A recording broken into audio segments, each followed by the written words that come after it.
আসসালামু আলাইকুম রহমতুল্লাহি ওয়া বারাকাতুহু। আপনি শয়তানের ধোঁকায় পড়ে চুরি করে ফেলেছেন। এখন আপনাকে কবিরাজের কাছে নিয়ে যাবে, আপনাকে বিভিন্ন কিছু করবে, চাল পড়া, আয়না পড়া, রুটি পড়া, বাটি চালান এগুলা দেবে। এখন এই যে বিষয়গুলা, এই বিষয়গুলা কি? এগুলা কিন্তু আমাদেরকে বুঝতে হবে, জানতে হবে। আমরা যদি এই বিষয়গুলা না জানি তাহলে কিন্তু সমস্যা। আপনি দেখেন আল্লাহ রাসূল সাল্লাল্লাহু আলাইহি সাল্লাম উনাকে কিন্তু আম কুফরি কালাম করা হয়েছিল। আল্লাহ রাসূল সাল্লাল্লাহু আলাইহি ওয়াসাল্লাম বেশ কিছুদিন অসুস্থ ছিলেন কুফরি কালাম আক্রান্ত হয়ে। তো এই কুফরি কালাম যে আছে এটা বিশ্বাস করতে হবে। এটা পূর্বেও ছিল, বর্তমানেও আছে, ভবিষ্যতেও থাকবে। অসাধু কিছু কবিরাজরা তারা এই কুফরি কালামগুলা করে, কুফরি কালামগুলা করার কারণে মানুষ ক্ষতিগ্রস্ত হচ্ছে, বিভিন্ন ধরনের আক্রান্ত হচ্ছে।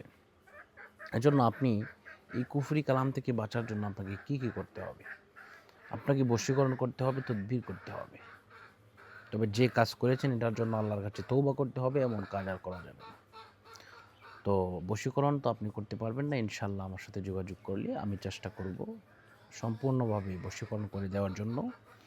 আর সমস্ত কুফরি কালাম থেকে আপনি 100% রেহাই পাবেন। আপনার 100% আপনার কোনো কিছু হবে না ইনশাআল্লাহ।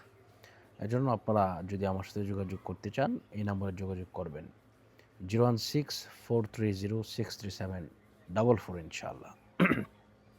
তো বিষয়টা হচ্ছে তওবা কীভাবে পড়বেন? এই কাজ করার পরে অবশ্যই আপনাকে তওবা পড়তে হবে। আর এটা ৩ বার পড়বেন, যদি পারেন ৭ বার পড়ে নেবেন। আস্তাগফিরুল্লাহ রাব্বি মিন কুল্লি যামবি ওয়া আতুবু ইলাইহি লা হাওলা ওয়ালা কুওয়াতা ইল্লা বিল্লাহিল আলিয়্যিল আযীম।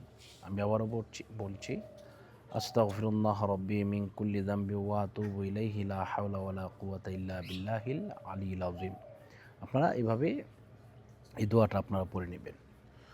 তো পড়ে নেওয়ার পরে এখন কয়েকটা পার্টে কিন্তু দেয়। একটা হচ্ছে চাল পড়া, একটা হচ্ছে আয়না পড়া, আর একটা হচ্ছে রুটি পড়া, আর একটা হচ্ছে বাটি চালানো। অনেকেই বালি পড়া দেয়, ডিম পড়া দেয়, বিভিন্ন পড়া বিভিন্ন ধরনের আইটেম হতে পারে। কিন্তু বিষয়টা কিন্তু একটাই, এটা হচ্ছে কুফরি কালাম। এজন্য এই কুফরি কালাম থেকে বাঁচার জন্য ইনশাআল্লাহ অবশ্যই আমাকে ফোন দিবেন। আমাকে সরাসরি ফোন না পেলে হোয়াটসঅ্যাপে বা ইমোতে ইনশাআল্লাহ নক করবেন, তাহলে ইনশাআল্লাহ আমাকে পেয়ে যাবেন। তো এই বিষয়গুলা আপনাদেরকে বললাম আপনাদের উপকারের জন্য। আল্লাহ পাক আমাদের সকলকে কবুল করুন, মঞ্জুর করুন, ক্ষমা করুন। ইল্লা মান তাবা ওয়া আমানা ওয়া আমিলা আমালান সালিহা ফাউলাইকা ইউবাদদিলুল্লাহু সাইয়্যাতিহিম হাসানাত ওয়া কানাল্লাহু গফুরুর রহিমা। আল্লাহ পাক ক্ষমা করেন, ক্ষমাশীল।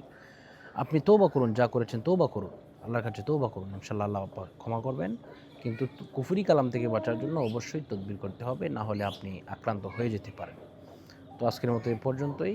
সকলের সুস্বাস্থ্য এবং দীর্ঘায়ু কামনা করছি। এই মুহূর্তে বিদায় নিচ্ছি। আসসালামু আলাইকুম ওয়া রাহমাতুল্লাহি ওয়া বারাকাতুহু।